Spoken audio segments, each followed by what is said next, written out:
मेरठ के सरधना में दलित महिला की हत्या और बेटी के अपहरण ने माहौल को सुलगा दिया है। पुलिस और प्रशासन सवालों के घेरे में है। इस हत्याकांड और अपहरण को लेकर राजनीति भी तेज हो चली है। दरअसल हुआ ये कि गुरुवार की सुबह सरधना के कपसाड़ गांव में पिता के लिए खाना लेकर जा रही 20 साल की रूबी को कुछ दबंगों ने अगवा कर लिया। विरोध करने के दौरान साथ जा रही रूबी की मां पर धारदार हथियार से हमला कर दिया गया। इलाज के दौरान 52 साल की सुनीता की मौत हो गई। विवाद ने इलाके में जातीय रंग ले लिया है। आरोपी ठाकुर समाज से बताए जा रहे हैं। इस स्थिति को देखते हुए गांव में भारी संख्या में पुलिस बलों की तैनाती की गई है।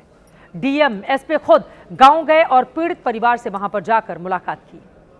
इन सब के बीच समाजवादी पार्टी के स्थानीय विधायक अतुल प्रधान भी कपसाड़ गांव जाने की कोशिश कर रहे थे, लेकिन पुलिस वालों ने विधायक और उनके समर्थकों को वहां जाने नहीं दिया। रास्ते पर बैरिकेड लगाकर विधायक जी को रोक लिया गया।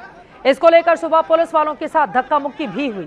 बाद में विधायक अतुल प्रधान धरने पर भी बैठ गए। वहीं समाजवादी पार्टी के प्रमुख अखिलेश यादव ने सरकार को महिला सुरक्षा में विफल बताकर जबरदस्त तरीके से निशाना साधा है। वहीं बीएसपी प्रमुख मायावती ने दोषियों के खिलाफ सख्त कार्रवाई की मांग की है। आजाद समाज पार्टी के अध्यक्ष चंद्रशेखर ने कहा है कि जातंकवादी बेटी को अगवा कर फरार हो जाते हैं। कानून व्यवस्था गंभीर है।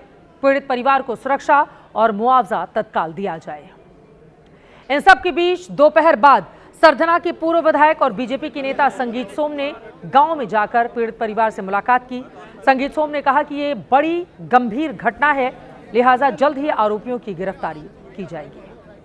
कि बेटी को छेड़ा जा रहा था, जब उसकी मां आ गई तो मां को मार डाला। जब मां को मार डाला है तो इस तरह की जब घटनाएं होंगी तो कैसे रुकेगी। देखिए, ये बहुत बड़ा कुकर्त है। जो भी हुआ है ये बहुत गंभीर अपराध है। एक महिला की हत्या हुई है। मैं एक ही बात कहना चाहूँगा कि जिस तरीके से समाजवादी पार्टी से जातियों की लड़ाई बनाना चाह रही है, जातियों की लड़ाई नहीं है। किसी तरीके से भी कोई लड़की के मामले में कोताही नहीं रखी जाएगी। वहीं आजाद समाज पार्टी और भीम आर्मी से जुड़े कार्यकर्ता कल से ही मामले को उठा रहे हैं। दोषियों के खिलाफ कार्रवाई की मांग की जा रही है। 24 घंटे से ज्यादा का वक्त बीत चुका है और मामला बहुत आगे जा चुका है। लिहाजा एसपी ने 200 पुलिस वालों की 10 अलग अलग टीमें बनाई हैं और दोषियों की तलाश में पुलिसकर्मी जुट गए हैं। आरोपी पारस गांव में ही कंपाउंडर बताया जाता है। दूसरा आरोपी सुनील सोम मजदूरी करता है। बाकी अज्ञात आरोपी भी आसपास के ही बताए जा रहे हैं। आरोपियों के घर पर ताला लटका हुआ है। पुलिस ने आरोपियों के रिश्तेदारों से पूछताछ की है। इसमें करीब 10 से अधिक पुलिस टीमें बनी हैं जो कई जगहों पर अपनी कार्रवाई कर रही है और प्रयास यही है कि शीघ्र अतिशीघ्र जो अभियुक्त है उसकी गिरफ्तारी हो और जो युवती है उसकी बरामदगी हो। और यही चीज़ों से परिजनों को अवगत भी कराया गया है। कुछ लोग हिरासत में लिए गए हैं पूछताछ के लिए। उनसे जो भी जानकारी प्राप्त हो रही है उसके आधार पर आगे कार्रवाई की जा रही है। जिस कपसाड़ गांव की यह घटना है, उस गांव का इलाके में दबदबा माना जाता है। राजनीतिक रूप से भी यह गांव प्रभावशाली है। ऐसे में इस घटना के बाद से पूरे इलाके में तनाव का माहौल गर्मा गया है। कपसाड़ गांव में कुल आबादी करीब 15,000 की है। इनमें से 9,000 ठाकुर और 3,000 दलित बिरादरी के लोग रहते हैं। गांव में अब तक इन दोनों समाज में टकराव या विवाद का कोई पुराना रिकॉर्ड नहीं है। ऐसे में हत्या और अपहरण की इस घटना की गुत्थी को गांव वाले सुलझा नहीं पा रहे। एबीपी न्यूज की टीम भी ग्राउंड जीरो पर पहुंची। हमारे संवाददाता बलराम पांडे ने गांव के लोगों के साथ पीड़ित परिवार से बातचीत की। पीड़ित के घर वाले न्याय की मांग कर रहे हैं।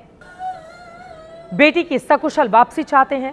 अगवा हुई रूबी ने इंटर तक की पढ़ाई की है और 4 भाई बहनों में सबसे छोटी है। अब सिस्टर का अपहरण हुआ है। मेरी माँ की मौके पर ही मौत कर दी गई है। मर्डर हो गया है जी। पुलिस प्रशासन कल से एक ही जवाब दे रहा है, ढूंढ रहे हैं, पता कुछ चल नहीं पा रहा। उसके ऐसा करके ऐसा मारा और सिर में बीच में मारा, वो वहीं गिर पड़ी और उसे लेकर जो फरार हो गए। जो पारस ने जो मारा है फरसा मैन वही है और उसके साथ हैं जो लोग हैं। पुलिस वालों ने भी शाम तक का टाइम दे रहे हैं, हम तुम्हें पकड़ के ले आएंगे। शाम तक भी हो, शाम भी चलेगी, रात भी चलेगी। अब 11-12 का टाइम हो रहा, अब तक भी कोई पता नहीं है। नहीं कर रहे पुलिस के अधिकारी। कल सुबह से पुलिस पूरे गांव में पुलिस है, वहाँ हॉस्पिटल में पुलिस है, लेकिन हमारी कोई सुनवाई नहीं है। कुछ नहीं है, हमारी सुनवाई कुछ नहीं है।